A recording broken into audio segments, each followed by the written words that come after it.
Alright, so we are here in part 2 of the tutorial. We will be going over a few images. I got a few different examples here. We have one with a kind of complex background. We have another one similarly kind of complex, different little lighting setup. We have another one with a simple background, heavy vignette.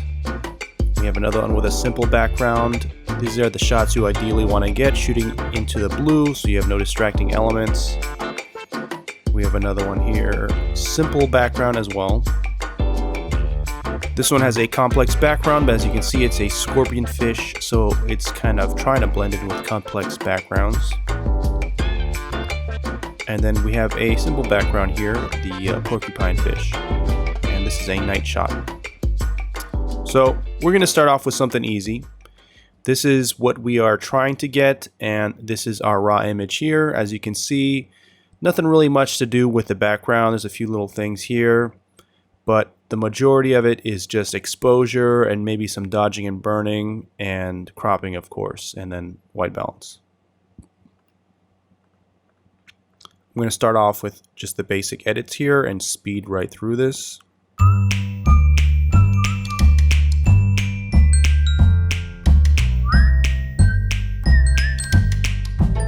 So as you can see, as this was taken a little too far from the turtle, because I was trying to get in front of him, the flash didn't light him up.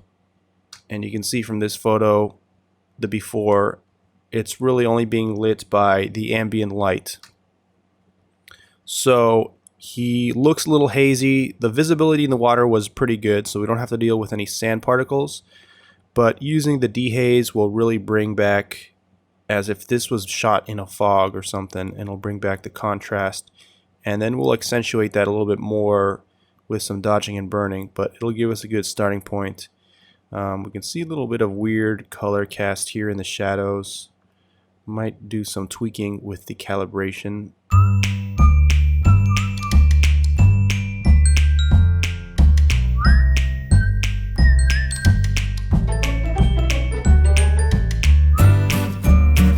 So using the HSL slider, I'm taking off a little bit of the color cast in the shadows.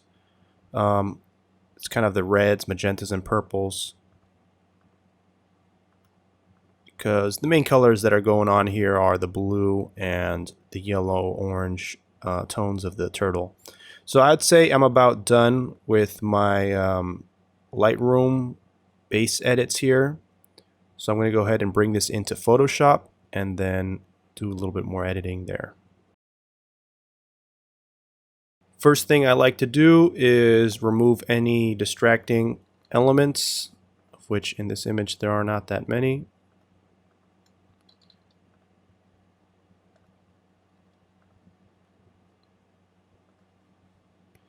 Any brightly colored parts of the background can be distracting, so if you can cleanly content aware fill them out, might as well. Next, I'm going to Control J, create a duplicate layer, and this is going to be my dodging layer. So I'm going to darken it with the curves over here,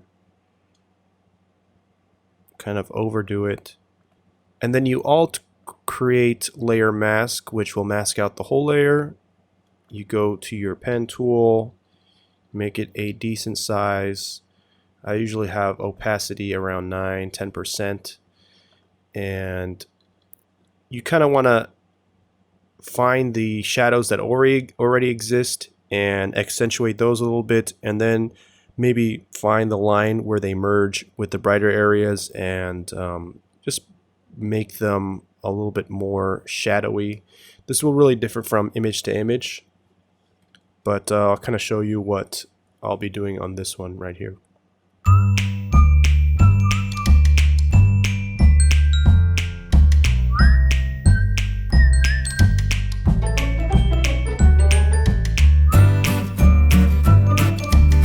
And then you can hide and show layer to see how you're doing. In this spot, looks like I kind of overdid it. Looks pretty good in other areas. So I'll go back here, black to erase, and just kind of remove a little bit from that area, any area where I might have overdone it. and then fill in any areas where it's not exactly even. And you can see it adds a little bit more character, a little bit more contrast, which when you add a curves adjustment to it later in Lightroom, you're pretty much selecting the areas that you want the more contrast to be added versus just kind of adding contrast to the areas that are sort of already in the shadows to begin with. So you're just exercising a little bit more control over your image here. Next, I will Control J, create another layer, and this is going to be my burning layer. And I'm going to add an additional Orton blur on top of this, so I don't want to go too far with the burning, but I do want to brighten up some areas here.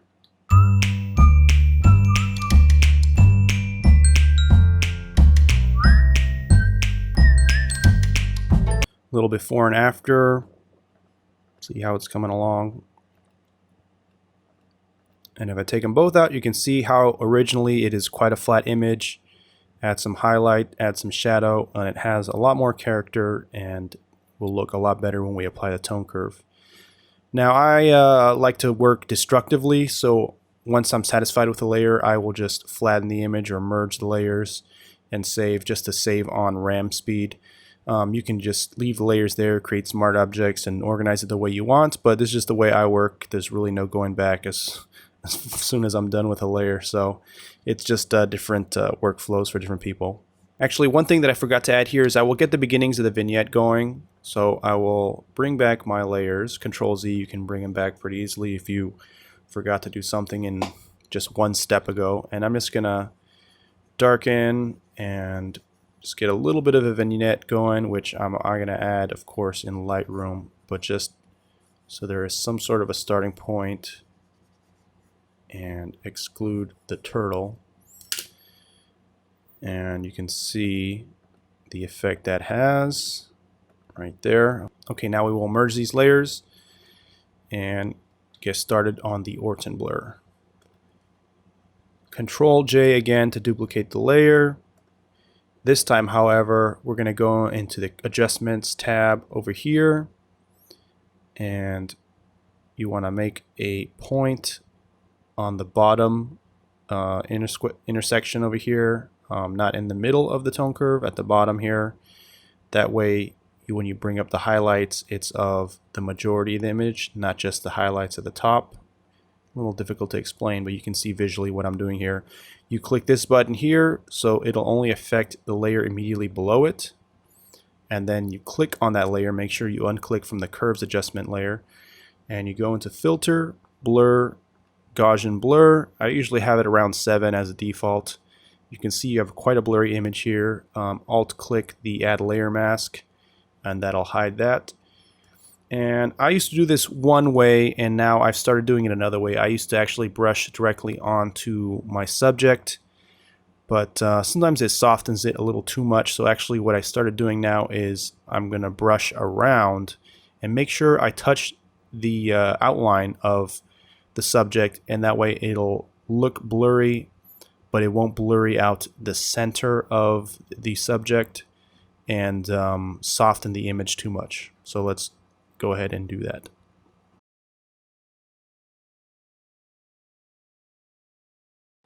I'll do like 2 passes of that and then do a little hide show. And as you can see, it pretty much only adds it on the edge, which is where it's noticeable. The Orton blur effect is a softening effect that really shows on the contrasting edges of things. Adds a little bit of kind of a ethereal look to the image.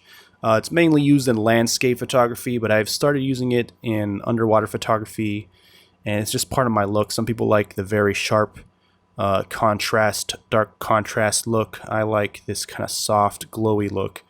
So happy with that. Gonna merge these layers, save the image, and go back into Lightroom. So we can see now where we started before we went into Photoshop, and then after our adjustments, and then our final image here. You can see this is the added contrast, a little bit more saturation, which we're going to do right now. So see if you have to adjust any highlights, do some more basic adjustments if you need to. A little bit more negative clarity, which will accentuate the areas where we painted the Orton blur. Then we go into the tone curve and place the point in the middle. Raise the highlights, and there's really no danger of them clipping, but it is saturating the image quite a bit, so I'm going to pull that back in a second. And then I always lift the shadows a tiny bit. I'm not making a film look, but I do like to just have slightly lifted shadows. So we can see that added a nice amount of contrast, but it also added a lot of saturation. So I'm going to pull that back on the vibrance slider. And this is still looking a little too green. So I'm going to mess with the white balance a little bit more.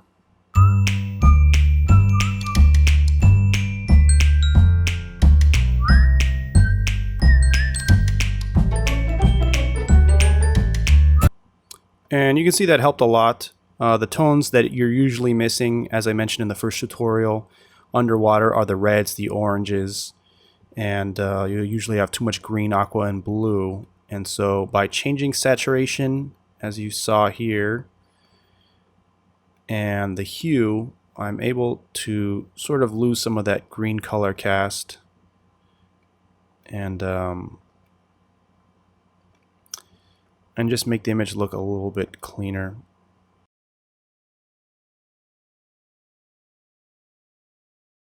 Now you can see in comparison with this version,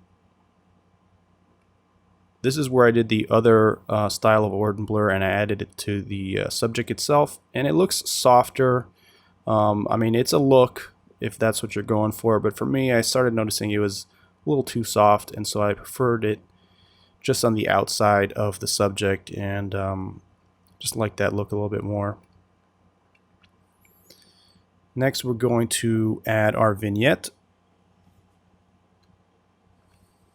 And instead of using the effects tab here, where you can add a vignette, but you really have no control over where it's placed, you can adjust the feathering and all that. I have since switched to this method where you add a radial filter, and that way you can place it just around your subject and make your adjustments.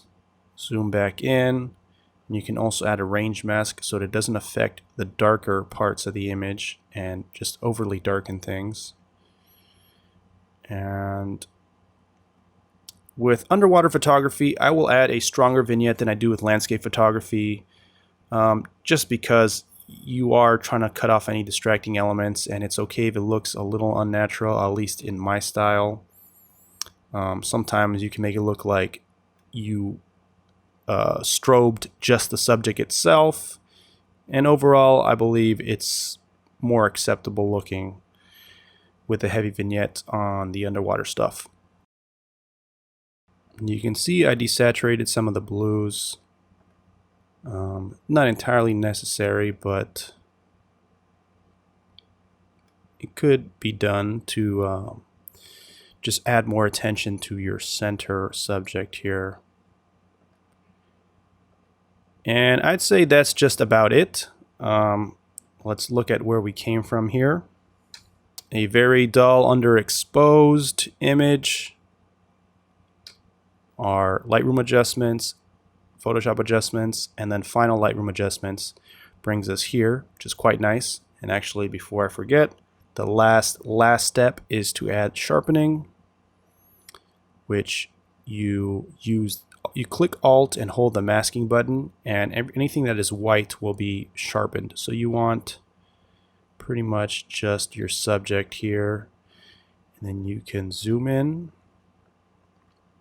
And my settings are usually around 60 and then radius 1.4. Click a little before and after and see how that really brings back our sharpness. Nice. So this is what we were going for, and this is what we got. And you can see it's just really a difference in the clarity and the blur effect, which you can add some more if you want, but I kind of like it where it is. So that's our first image. Next, we're going to work on something a little bit more difficult. You can see this is our final image here, and this is where we start. You can see it is quite red.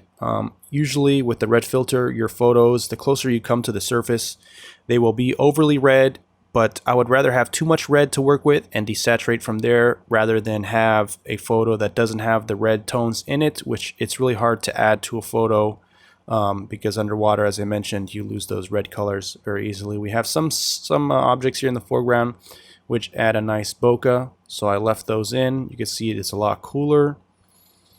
And white balance definitely has to be changed. And then these little patches of things, we're probably going to remove as much as we can. That makes it realistic in Photoshop to remove any distracting elements. And there's a few sand particles here. We're also going to go ahead and remove those. And maybe dodge and burn the octopus a little bit and bring him out. So let's get started on this one. I'm going to zip through these basic adjustments. So for white balancing underwater, usually you can find something that looks white in the image, and that will be a good starting point. And then sometimes it'll overdo it, so I'll warm it up and bring back some of the reds and adjust it from there. Looks pretty good to me.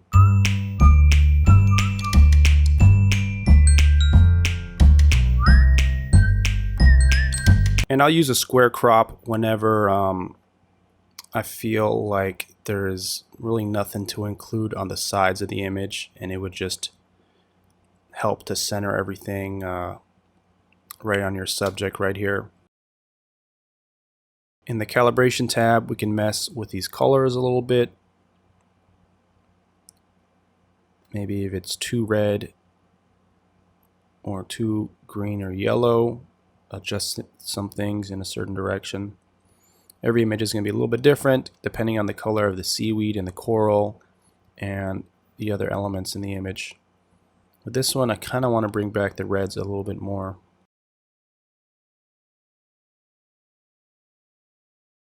Do a quick before and after.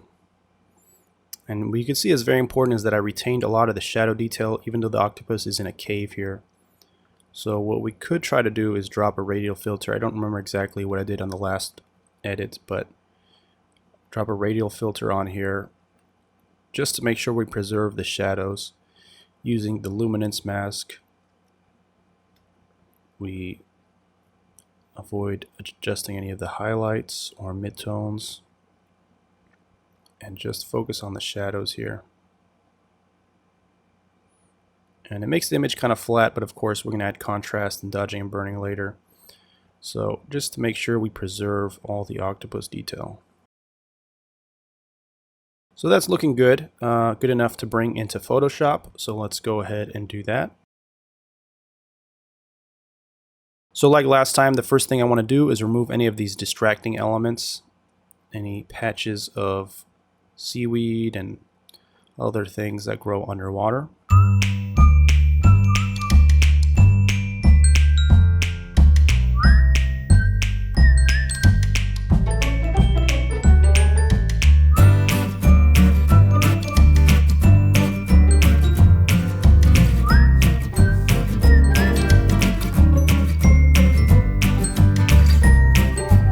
That looks pretty good. As you can see, I focus mainly on things that are around the border. That's really what makes for distracting elements. And from here, I'm going to start to work on these little grains of sand, which is also known as backscatter. In this photo, there isn't as many as sometimes there is if you're close to your subject and you kick up some sand, or if the visibility in the water is poor in general, you'll have a lot of backscatter. But in this image, we don't have too much to deal with.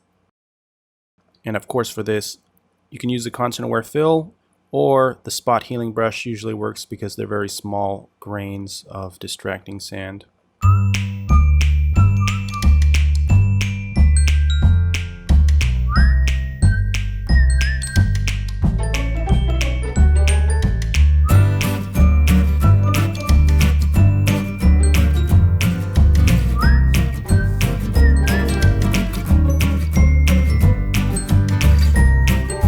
That looks pretty good.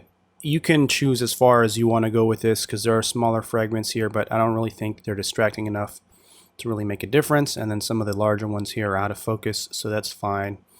So in the interest of this tutorial, I'm just gonna do some of the quicker, most distracting ones. So from here, once we have our distracting elements out of the way, I'm gonna Control J, create a new layer, image, adjustments, and I'm gonna create my dodging layer.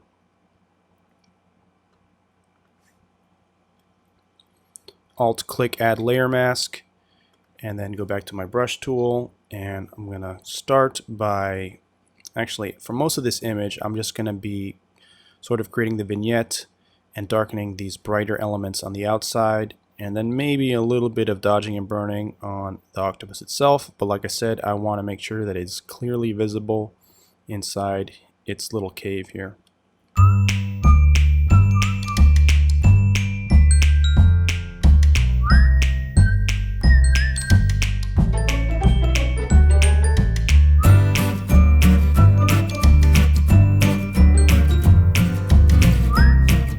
A little before and after to see our progress. Might have overdone it on some of the areas here, so I'm going to bring that back with the black here. But overall, I think that's looking pretty good.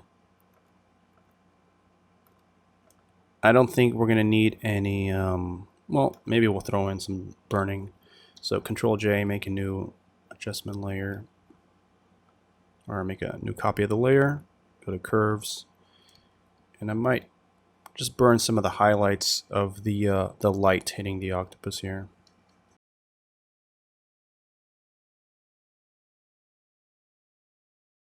You can see we have a relatively evenly exposed flat image here.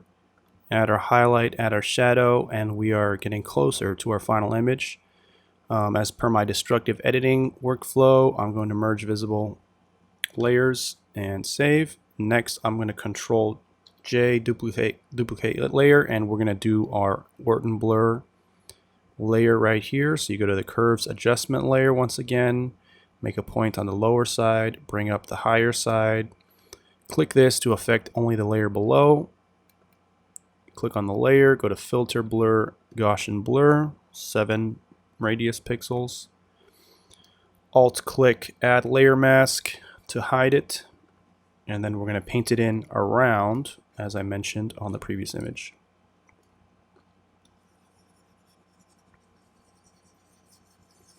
And there's already a lot of bokeh in this image, and the focus is perfectly placed, so I don't need to overdo this.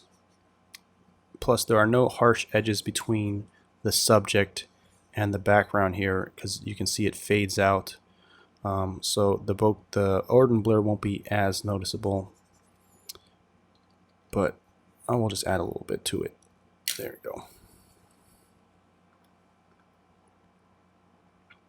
All right, that looks good. Merge these layers. Save, and we're going to bring it back into Lightroom. All right, let's take a quick look at our reference image here. A lot more contrast, a lot bluer. I probably desaturated a little bit on the vignette to bring more attention to the center. But if we look at our starting point, you'll see what the content aware fill has done and how much it really helps the image. So you can see all little fragments of things, distracting elements, and you click over here and it looks much, much cleaner, much less distracting, no backscatter, no sand particles, and weird splotches of seaweed. And it's really a dramatic difference, and it's actually the real benefit of shooting digital for underwater photography, which I guess back in the film days you weren't able to do all these micro adjustments. So okay, from here clearly have some crazy highlights going on here, so I'm going to bring that down, maybe the general exposure to the whole image. We're going to go to our tone curve, lift the blacks just a bit, and I'm going to do something about desaturating these reds here, though there are reds on the octopus itself, so I have to be careful how much I do. I will be desaturating on the Vignette Radial Filter, so I'm not too worried. maybe bring our white balance a little cooler. A little negative clarity, soften the image. So I'm going to add that vignette now and see what we can do about the saturation. This vignette is going to be a lot tighter because I really only want to focus on the octopus down here. So using the show select mask overlay, you can see exactly what the vignette is affecting and where the fall off is, and make sure that the octopus is nice and clear. And desaturate to the point where it's not that noticeable, but effective.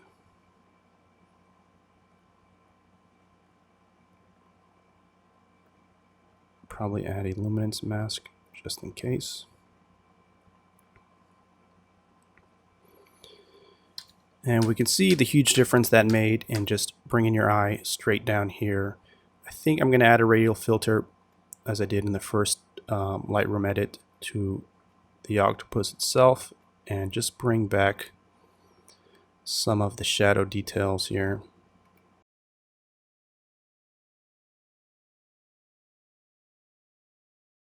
So looking at these images, there's a little bit more sharpness, which I haven't added. A tiny bit more contrast, I would say. But maybe just in the really dark areas.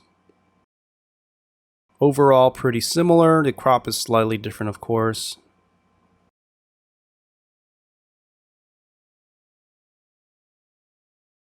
But that's looking pretty good. I'm going to go ahead and add the sharpening here.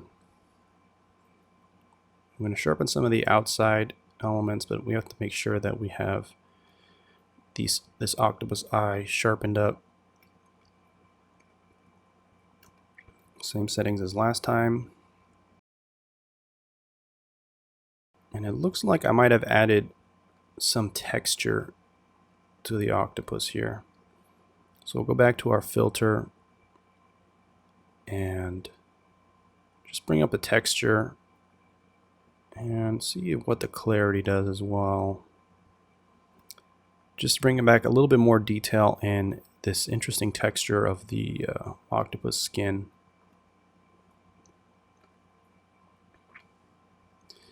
I'd say that's just about it right there. Nice looking image. Let's see where we started. We started from this very monstrous image, all white balance out of whack, multi-distracting elements.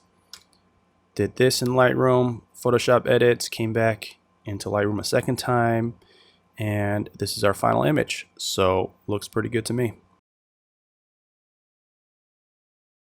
So for our next image, sometimes when you are taking photos underwater, your strobe will be either too strong or the lighting situation will change, as it does very often in depths, and when you go up, when you go down, when you go in a cave, and you might overexpose an image like this one right here. But with today's modern digital technology, we can very much bring all this back. So this is the image we will be going for. As you can see, the exposure has been rescued. Not too many distracting elements, a few things in the background, and then it was cropped in, of course, and then of course all our usual changes.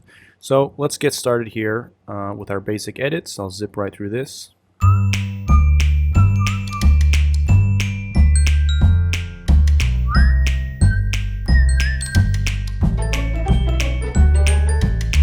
Now getting the hue of this green moray eel just right can be tricky, because under certain lighting conditions it looks probably more yellow or orange, and then under some lighting conditions it could look more green.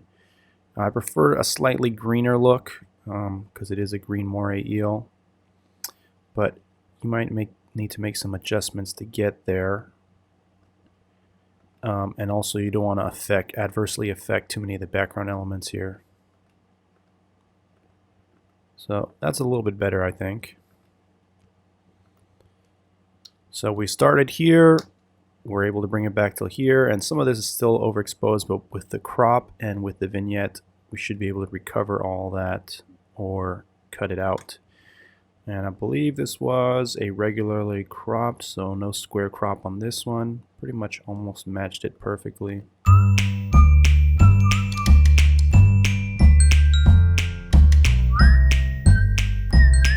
And I like to desaturate any colors that aren't really part of the subject and aren't really adding to the scene. Alright, so that's a good starting point. We're going to go ahead and bring that into Photoshop. As usual, our first step is going to be to remove any distracting elements here. There's a few particles of sand. Some of this stuff might be too difficult to remove, but I'll see what I can do for the blurry part of the background, which is usually the easiest.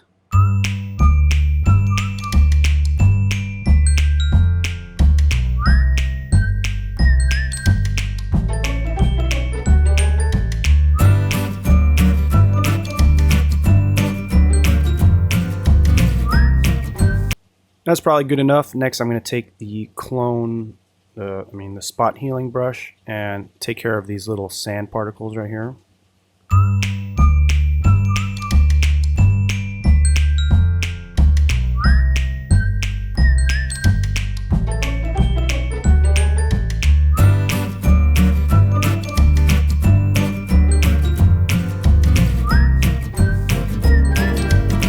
Alright, that looks pretty good. Next, I'm going to Control-J, duplicate layer, image adjustments, and create my dodging layer. Alt-click Add Layer Mask, and there's going to be some dodging to do on the eel itself, just to kind of bring out these shadows a little bit, and then, of course, our sort of beginning vignette layer. And there's a lot of nice details on his beautiful skin here that really add character. You know, eels tend to look like an old man or something. No offense to old people.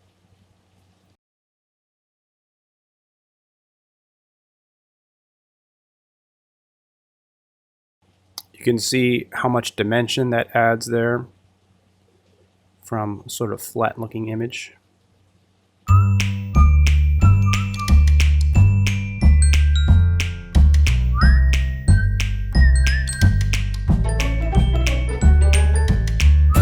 Alright, that looks pretty good. I don't really think there's anything I need to burn because the highlights are already pretty prominent here.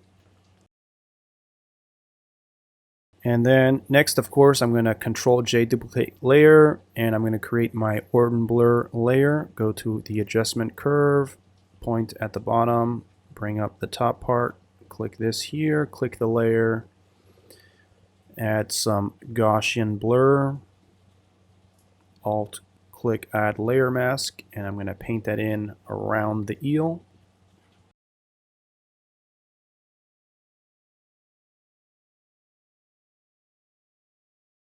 That looks pretty good. You just need a little bit there. And actually, something that I'm going to do for some of these highlights here, this is a trick that I learned in landscape photography editing, is you paint in whatever your blown out areas, you paint in a similar color from next to it to cover up the overexposed area and basically make it not overexposed, or make it not look overexposed. It's easier to explain if I just do it. Duplicate the layer here, find a light sand color, maybe this one right here, and then take your brush, keep the opacity about 9%, and you paint over the perfectly white areas,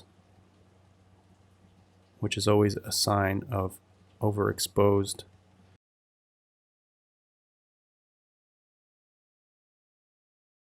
And then it's just a tiny difference, but you can see you're sort of bringing back color to these areas, and it tells the histogram that it's not overexposed. And then of course, if you overdo it, you can always bring down the opacity, which I think the point in the middle might have been overdone a tiny bit. But just a tiny little adjustment was kind of bothering me. So merge those layers, save, and we're going to go back into Lightroom. Alright, we are back in Lightroom. let's look at where we started.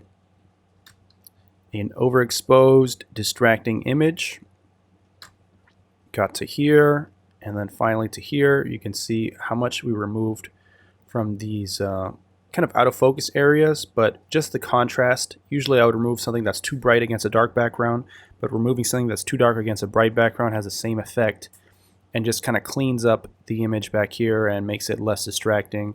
Although it's hard to miss this smiling moray eel right here. Any little difference that you can, any little things that you can move back there helps.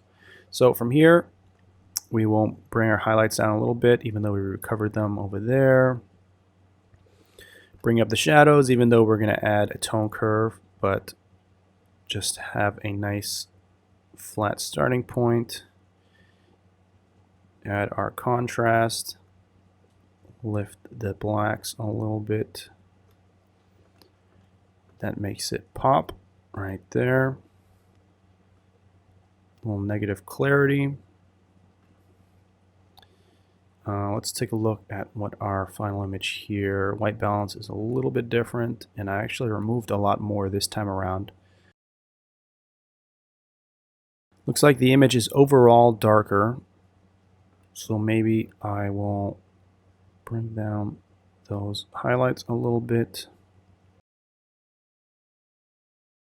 And looks like I brought out the eye a little bit more. So what you can do is, because the eye of an animal is usually, just like with human subjects, it's kind of the part that you want to be very visible. Create a radial filter and just put it around the eyeball. And without overdoing it,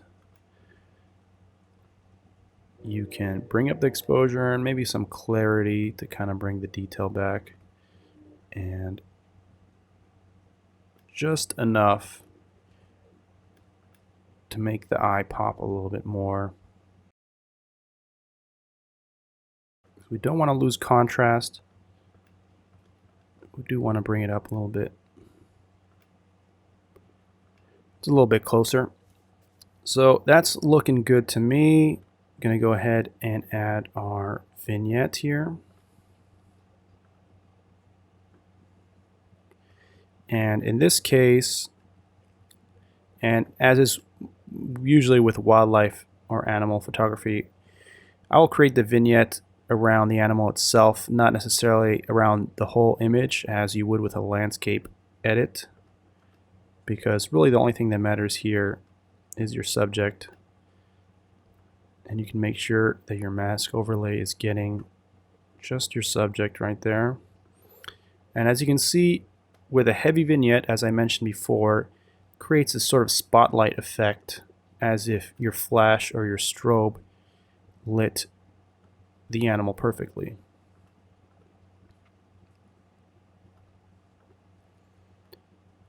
A little bit of a luminance mask. And there's not too much color distractions in the background, but I will desaturate for the sake of these orange things. Now I can see that it wasn't an exposure issue, it was just the vignette that I added. So I'd say that's pretty good. Our last edit adjustment here is to add sharpening on just the eel. And that is just about done.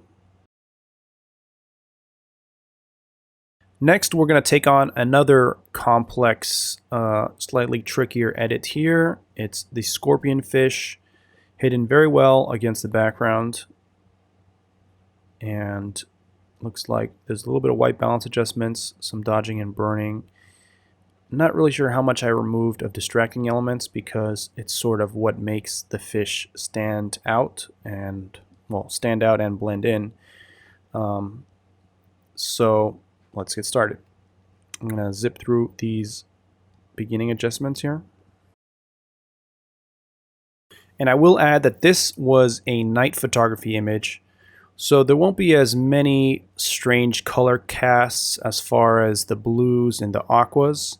It will actually be overly red, because using a red filter when your only source of light is your strobe or your video light, it will make it overly red. But like I mentioned before, I would rather start too red and then pull it back, then not have those red tones to begin with, because you don't have as many problems with the reds at night. I think that it works out pretty well just keeping that red filter on with the underwater photography at night as well. So this is a square crop, as we can see, probably to get rid of that fish.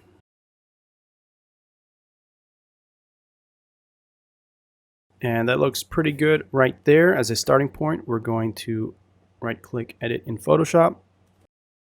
And like always, the first thing we're going to do is get rid of any distracting elements, which there are a lot. So when there's too many, you almost don't really do as much work.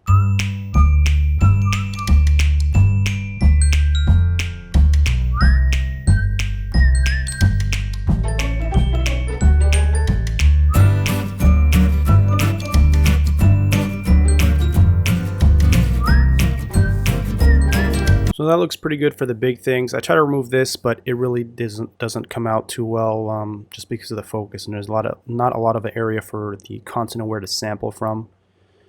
So I checked the original image and I left it in there too. Also, this area is just way too complex to the point that it's not distracting really. So I really just focus on some things here. I'm just going to get rid of some sand particles, and then get to work with the dodging and burning.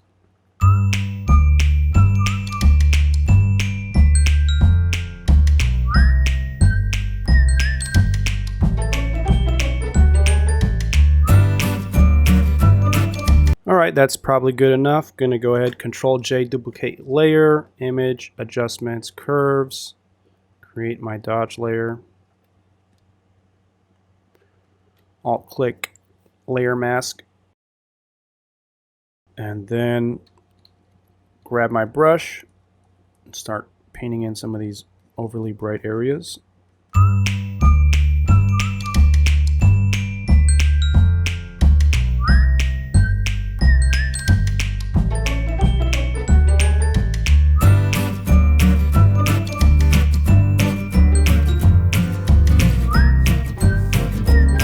Alright, that looks pretty good. I'm not really sure that there's anything to burn in this image, just like last time, especially because this fish is so textured.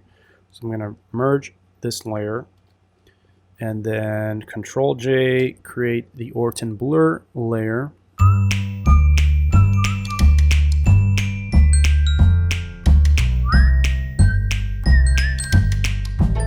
And that's looking good enough to me.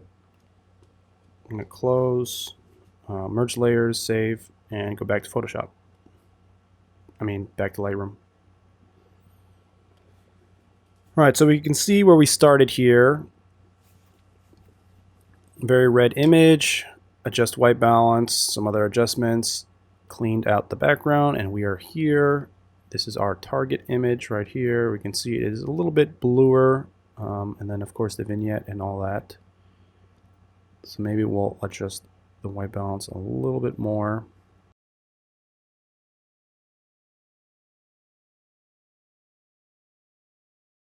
And it looks quite saturated. So we'll bring that down a little bit, and then of course with the vignette we'll desaturate the outside areas. The vignette will be around the fish itself like last time.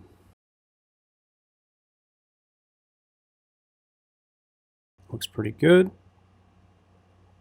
A little bit more vignette than the original image, but that's fine.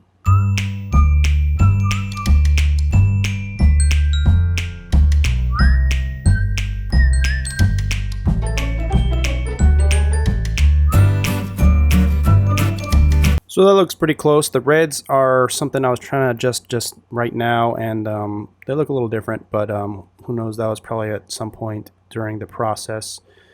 We will add our sharpening, and I'd say we are just about done with our scorpion fish image right here. Now, in the interest of saving time, I'm going to skip my two images out of the ones that I listed and just go on to my favorite image right here. This is an example of an image where you need very little editing just because the fish was floating far enough away from the background that it's blurred out. The strobe hit pretty much only the fish itself, a little bit of spill onto the background, really not a lot to deal with. And with a slight bit of editing, it really looks like a product photography shot. Really quite lucky with this image. The white balance, this was in a cave, as you can see, so we don't have too much strange color spill. Might have desaturated some of the reds and oranges. But overall, very light editing that needs to be done here.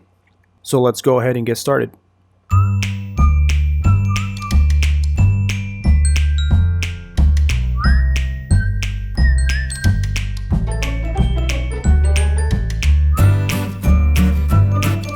That looks about good for the Lightroom edit. It's going to go ahead and bring that into Photoshop. And luckily there wasn't too much backscatter here, not a lot of sand particles, but I will go ahead and get rid of what I can and what seems distracting.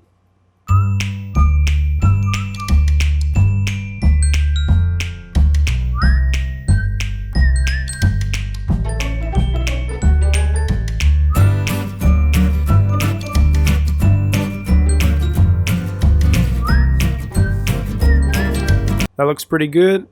The puffer fish over here could use a little bit of dodging, just to add a little bit more texture and character. So I'll duplicate the layer, curves adjustment, alt add layer mask, and just paint in some shadows on this guy.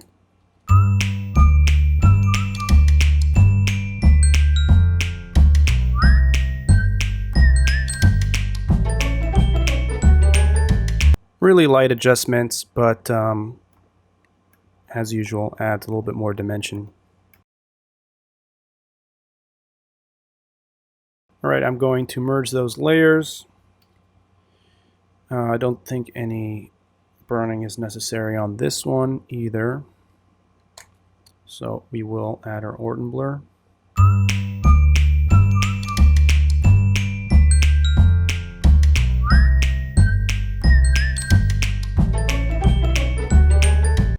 That looks good. And of course I just realized I forgot to add some vignetting on the dodging layer, but it's not a problem. I can do that now.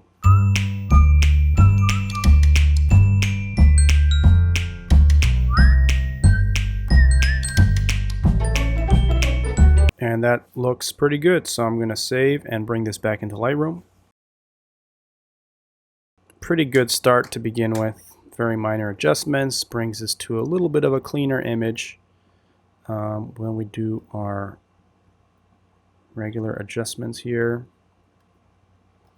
A little bit of a tone curve. Seems a little underexposed overall. Add our vignette over just this little fishy.